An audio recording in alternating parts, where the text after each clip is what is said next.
Live, trance, and prosper. Hi, this is Dr. David Phillips, and it's ranting time. A mini sermon. I'm going to talk about today about something very important. Recently in the news in the United States and elsewhere, the rapture has been on everyone's mind. Not everyone's mind, but it's been important because of films by Nicolas Cage, the Left Behind whole series, or the American TV shows of the Return, the Resurrection, or of the Remainders, all sorts of stuff that have got people thinking about the rapture. Now, the rapture, if you're familiar with it, is an evangelical belief that it's from Revelations. It's a very specific reading of the book of Revelations in the New Testament of the Christian Bible. And essentially, the idea is that before Christ returns, there's a belief that the Messiah returns, that he'll take up the saved into the heavens, so that the saved, and actually it's a very specific number, but a lot of folks who believe in the rapture don't believe in that specific number, which is really a small number of people. And it's a very specific range of ages and genders, but a lot of folks who believe the rapture conveniently forget that part, and they believe that the saved will be taken up before Jesus comes, because the end times in Revelations, they suck. They suck much. You're talking the four horsemen of the apocalypse. You're talking war and famine, pestilence, disease, all sorts of nastiness going to come down on the people left behind. And it's going to suck much. But here's the thing. Rapture theology is based upon a very original reading of Revelations that assumes that Revelation is the end times, that it's a prophecy for the end. But the actual book of Revelation is really a metaphor. John, living on Patmos, is writing to other Christians living in a terrible time. They're under persecution at that time, and so he's trying to write something within the vocabulary or the imagery that they would understand. Okay, he's had a vision. He's done his little ecstatic trance, and ooh, I see lots of cool stuff.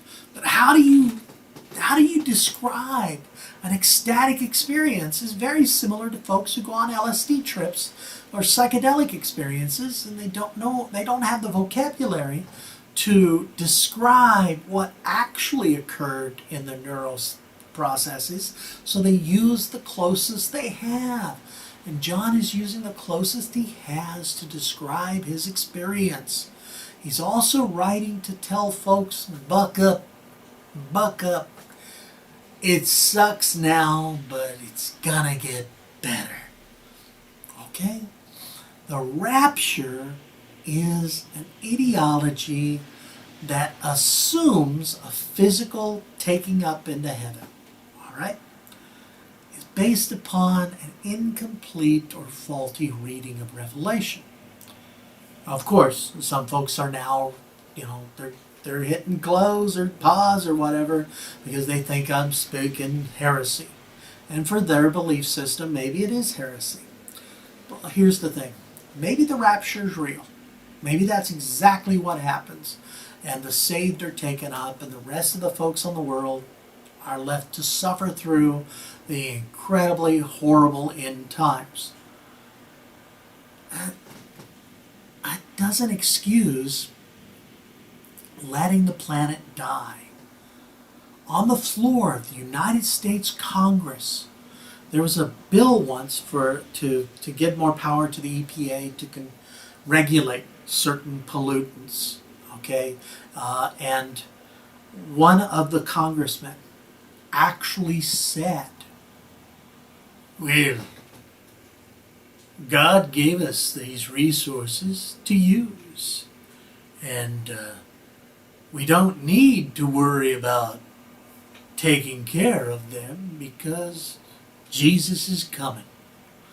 Well, I'd like to say this to that particular congressman: you're full of crap. You're full of crap. You don't know when Jesus is coming, and you don't know that God will always provide. Sometimes God or the deity, the divine, gives us resources that we must cherish and care for. And Mother Earth is one of those resources. And you're just saying, let it die. Well, your belief in the rapture is no excuse to kill the planet. It's no excuse not to foster growth or clean air. It's no excuse for any of this. All it's an excuse, you're using your religious beliefs as an excuse for greed, essentially, which tells me pretty much you're probably not going to be on the list of the 144,000 who are saved, who get pulled up into heaven. You're one of the heartless pricks who has to suffer through what's left. Maybe. I don't know. Maybe you're a good guy. I kind of think you're just a dumbass who's using a religious excuse for greed. And that's just awful. The rapture is no excuse to let the planet die.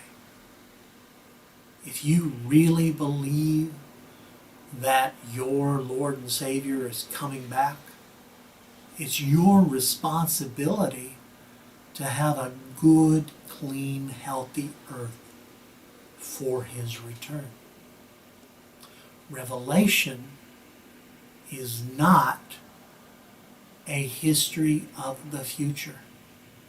It's a visionary text. And even if it were literally true, you still have a responsibility. Remember, when Paul wrote to the Corinthians, he told them, you know what? It's better if you don't marry. Be like me. I don't need a woman in my life. Just don't get married and preach, because Jesus is coming. 10 years later, he changed his story, didn't he? Why? Because Jesus didn't come back as quick as he thought. And he realized Christians should think in the long term. He said, well, if you can't do what I do, it's better to go ahead and get married then, instead of doing all the weird stuff the Corinthians were doing. And that tells you, if you believe in the rapture, that's fine. But you can't predict when it's going to happen. And so it's important that you pay attention to the planet. Make it clean. Serve its people. Do good. Otherwise, you ain't on that imaginary list, even if it's a true, actual event. No one can predict the end times. No one can recognize the Savior when he comes. He's knocking on your door. Guess what? That might not be some homeless, dirty dude, or some out-of-work woman, mother of 3, or some ex-convict. That could be your Lord and Savior. And you just told him, yeah, I don't mind if you have global warming, or if you don't have any oil or gas or clean energy. I don't mind if your air is polluted, because I got my bucks and the rapture's coming. Well, if that's your attitude, rapture ain't coming for you anyway.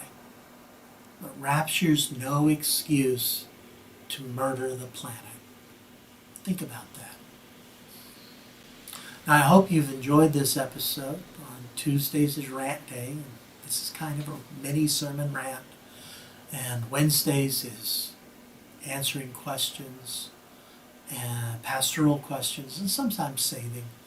And of course, Thursday is trance time.